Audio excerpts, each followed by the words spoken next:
Hey folks, it's Dragon of Fate here with episode 10 of Feed the Beast Infinity. So there is a couple of things I want to start the episode off with, and they are actually aimed around Britannia. We did some changes, I'll show you that in a second. And, are you down here? That's where you are. I'm like, where is that? Whee! Alright, so I'll get back up here. And I've been making a little bit more living rock because we are going to need that for today's episode. And we'll just quickly grab it and make some more while we're at it. So, like I said, there's a couple of things I want to do. What I want to do is make something called the Sojourner's Sash. And this thing is going to require some runes, which are fairly simple to get for the most part. The only thing is we need a runic altar. So, how do we get the runic altar? It's rather straightforward. We drop a ender pearl in like that. And then we go to a crafting interface. Come over here, we will grab the living rock, and from that we have the runic altar. We are also going to need another mana spreader. So with that, we are going to need petals. Okay, cool, I got some. So what we will need is one of them here, living wood. There, and gold. Just like that. And that'll give us another one of these. What else are we going to need? Some of this stuff right here. Yeah. Alright, so let's kind of get laid out on the taskbar what we're going to need. And it's rather forward for each of the runes. I've already looked these up ahead of time, so I know what I need. And it's going to require 3 of these for each of these recipes, if you want to call it those. So this one we can just drop down here. It doesn't really matter too much. And we'll drop down our mana spreader and we will bind, bind mode. So we will bind it to this guy. There we go. So what we're going to do is just simply right click the items we want and start doing a nice little floaty animation. And 1, 2, 3, and then we will smack it with our wand. And as you can see there, it has a little countdown for what we're going to do. So while that's happening, we will just quickly grab some more living rock. Just like so. Alright, so we will go back to this guy. And I'll bring you back when it is done. Alright, so when you're at the point where you get all these lightning bolt effects, all you gotta do is just throw, and actually we want to take off our bauble for this, piece of living rock on top, and smack it with your wand. And that gets you 3 of the runes. So I'm going to do that again with these 3 guys, and that's going to make the runes of air, just like so. Ba, ba, ba. And once that's done, I will show you, actually, let's talk about what else we want to do this episode. Actually, I'll give you a quick little run around. So as you can see, I have cleaned up a lot of this. Mostly just ripped everything down and just placed a couple things we are using. And I might have an addiction to marble, guys. Like, marble's so pretty. So, and how I'm lighting this up right now is this stuff is called Enlightened Clear Glass. And that is just made simply by putting sand into the alloy smelter with 4 pieces of glowstone dust. And it makes this glass that gives off a nice look. So this whole wall right here is just that. And then on top of that, if we come over to here, this is a drawbridge. And what it does is, well, you can see what it does. It just lets you put things in and out. And what I like about them is the fact that you can camouflage them so that they are not, easily seen. So that really does help. And, oh, come on. You're almost there, buddy. How's our mana production? Alright, so these guys need a few more of these things, and we'll just do that and let them take whatever they want. Boom! Alright, that ramps up the mana production there. We'll throw one of these down. And we got that. So, why do I want the Sojourner's Sash? Well, let's make it and I'll show you. It's actually quite nice to have. If I can remember how to spell stuff. Sash. Oh no, we need one more mana steel. Do we have it? Mana. Oh yeah, we got it. Cool. We'll drop that in there. We need 4 leather like so. And then here. And here. Oh, do I have it backwards? I did. Cool. So this guy, we will just throw it into our bauble spot there. And it also increases our run speed. So that combined with our haste, I'm not sure if they stack, but it looks like it might, really increases our run speed. The other thing I like about these guys is it has uphill step assist, which is fantastic. Because I am sick of always jumping, especially when I got this jetpack, and it's only set to one mode, and it's just like, I'm gonna die. So that will really help us a lot. Whee! Alright, so the couple other things that we want to do this episode is we want to get a better form of mana production. And to do that, if we look in our Lexica Botania, woohoo, spelled it right. And we look up something called a Therma Lily. These things are fantastic, but also a little bit of a resource hog is a way to put it. So we will need, Therma. As you can see, we do need the Runes of Earth, which we still have 2 of, and then this guy, which requires nether wart, gunpowder, and nether brick. So, nether wart. I'm going to make a couple of these because I want 8 of these flowers in total. So we will need a bunch of these and gunpowder. 1, 2, 3. And what I'm going to do, and that was also mana steel, right? We'll throw these down on here. So what I'm going to do is I'm going to get this all started, and I'm probably going to cut away until these are done, because there's a lot I need to make for it. 1, 2, 3. That was it, right? Yeah, cool. So I'm going to make a bunch of these, make a couple more of the Runes of Earth, and I will be right back with you guys. Alright, so in our quest for the amount of Therma Lilies I want, I've discovered something. I don't have enough flowers, guys. So there is something else we can make called a Jaded Amaranthus. Now this guy will produce a crap load of mystical flowers in exchange for mana. So it's rather straightforward, and I'm using air quotes there, straightforward to make. As you can see, the redstone root really isn't that bad. These are just a couple petals thrown into a mana pool. And then it's just a rune with a couple more runes. So not terribly hard to make, just a little time consuming. So I've got everything here, and I think all we gotta do is just throw everything in. And one of those. And we now have our Jaded Amaranthus. Now, this guy we're going to set up in a little bit more of an open area than up there, and I'm going to say about here.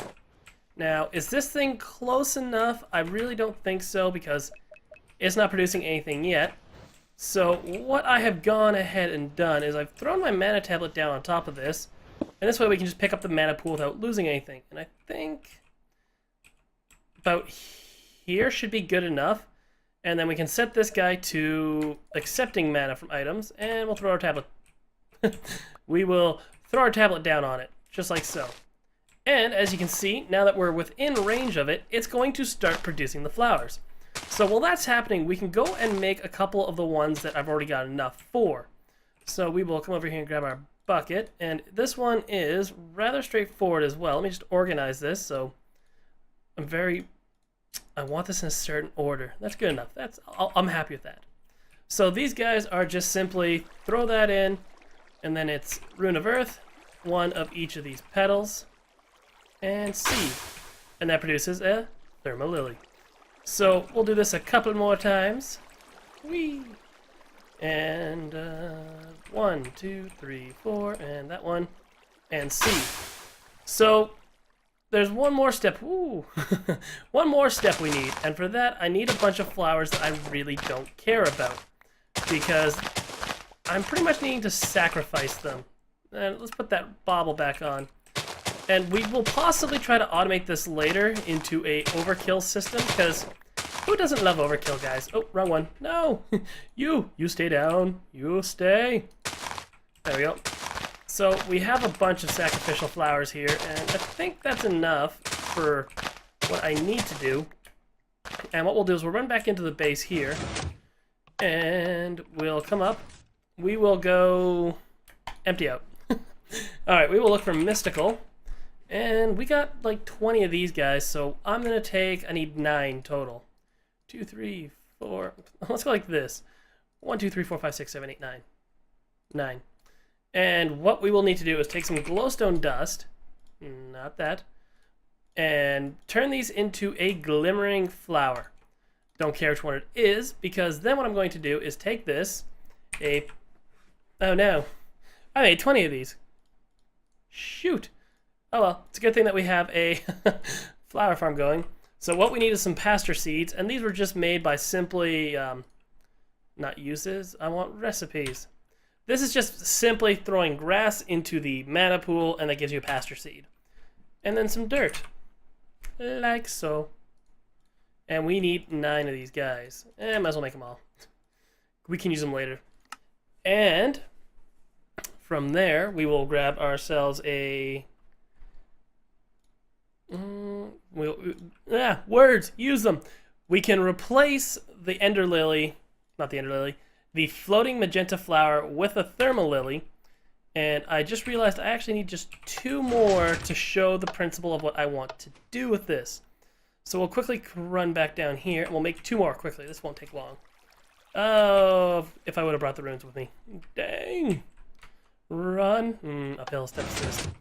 Alright, so the only thing we're missing here is the runes of fire. So we can quickly grab those. And we need 2 more.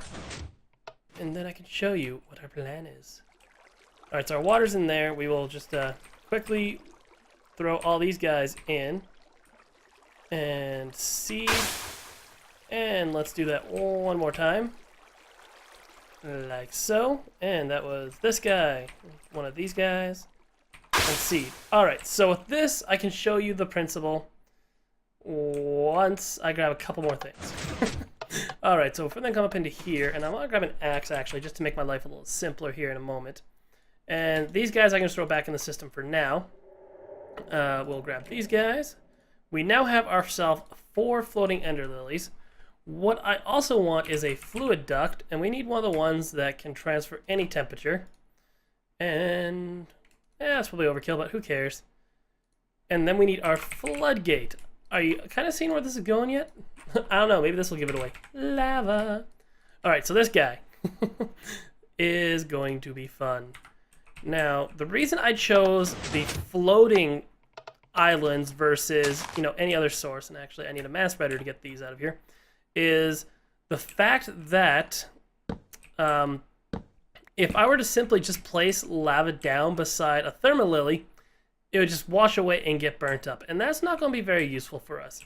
So by going onto these floating islands, they don't get washed away by any items, which is pretty nice. It'll let us do a lot of things and have it look cool too, because they will actually still give off light, I believe, in the middle of the night as well. So what we need to do here is put down a floodgate, put down a hardened fluid duct, throw our... yeah, it's a fluid duct, cool.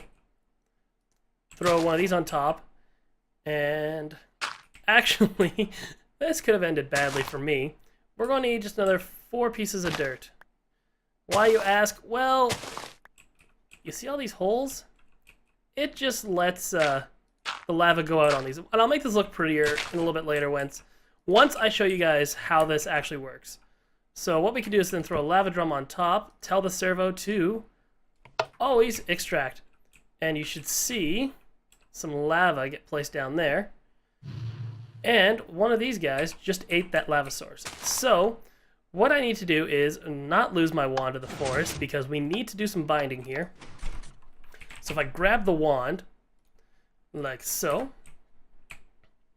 and we run back over to here, woo, and right now, these guys are just full. Like, that's how much mana these guys produce. And with this, we can grab our mana spreaders, and we will eventually do a little upgrade to these, but we're going to need a bunch more mana first for this. And I think if I just go 1, 2, 3, and then, are we in bind mode? Bind mode. Bind to this one, and this one. Because, what we want to do is actually bind these to different ones as well, because the amount of mana they produce tends to overwhelm them. So that one's bound to that. That one's bound to that. This one is bound to the first one. So with that, we should be making a bunch of mana. So I'm going to make another 4 for the corners here because they can also still eat the lava from these corners. And then I will be back, guys. Alright, so the last thing I want to do for the episode is make something called the Drum of the Wild. Now, what this thing does... Oh, we need more wood. Alright, as I was saying, we are going to make the Drum of the Wild. Now, what this does is, if you remember the Horn of the Wild, where I was running around out there and I was just blowing out to my heart's content and just taking out all the flowers. Same idea. So we're going to place it on top of here because I believe it does not affect the one that is directly below it. And what I've also done is I've gone ahead and I made this redstone mana spreader. And I want to go recipe, not uses. And that one was just simply a mana spreader with some redstone. I've also gone ahead and made a hopper hawk, which is recipe. Rather simple. It's a redstone root, some runes, and some just gray flowers. Now with this, I'm also going to grab a timer. And I believe if I go, let's put it up here. This should be far enough. And I bind this to here.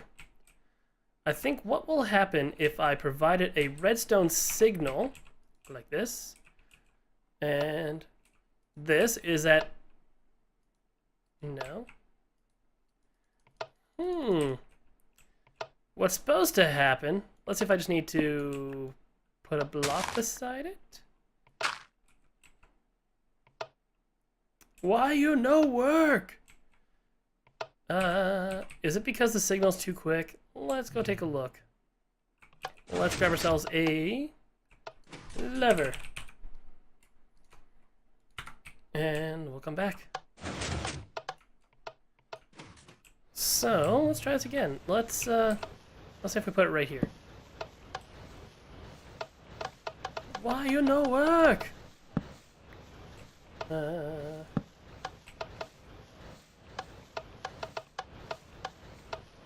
Does it need mana? Do you need mana?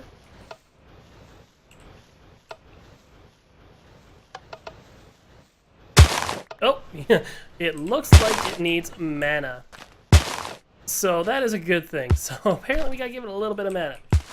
So the other thing I want to do is we can definitely slow this down because it doesn't need to be that fast. Oh, it means, there we go, good enough. What we can do, and I want to make sure I'm out of range of this, is we can throw a chest down here and throw this hopper hawk down, and it should just automatically pick up everything and drop it right here into this chest. Fantastic, isn't it? So now, if we were to set this to a reasonable speed, let's say every 10 seconds, and yeah, check that out. So this thing has time to plant a decent amount of flowers, it looks like. And I might actually slow that timer down even more. Let's do that because it is going relatively quick. Another 10 seconds. And because this is going to bug me, there we go, 20 seconds. So this guy should have a decent amount of time to place a lot of flowers down. And boom! And then automatically gets picked up. So with that, we now have an automatic source of flowers. So guys, with that, I hate to say it, but that's the end of the episode. If you enjoyed this episode, remember to leave a like, subscribe, and leave a comment. Have a good one.